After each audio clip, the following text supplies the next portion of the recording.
ధరించిన గాజులు తీసి వేరే వాళ్ళకి ఇవ్వకూడదు. అత్తగారైనా కోడలైనా వాళ్ళకి ఇవ్వకూడదు. అలా చేస్తే లక్ష్మీ కటాక్షం తగ్గిపోతుంది. అలాగే రోజు ఆడవాళ్ళు కాటుక పెట్టుకోవాలి. కాటుక పెట్టుకుంటే లక్ష్మీప్రదం. అయితే ఎవరైనా ముత్తైదువులు ఇంటికి వచ్చినప్పుడు వాళ్ళకి కాటుక పెట్టడానికి మాత్రం ప్రత్యేకమైనటువంటి కాటుక భరిణెను ఉపయోగించాలి. మీరు రోజు కాటుక పెట్టుకునే కాటుక భరిణెలో కాటుక వేరే ముత్తైదువులకి ఇవ్వకూడదు. వాళ్ళ కోసం ప్రత్యేకంగా వేరే కాటుక భరిణె ఉంచాలి.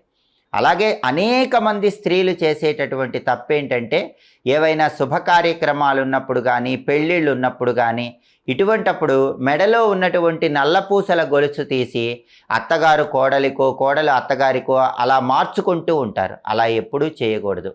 స్నేహితురాండ్లకు ఇస్తూ ఉంటారు. అలా అస్సలు చేయకూడదు. స్త్రీలు ఎవరైనా సరే మెడలో ఉన్నటువంటి నల్లపూసల దండని ఎదుటి వాళ్లకు స్త్రీలకు ఇవ్వకూడదు. వాళ్ళ నల్లపూసల గొలుసు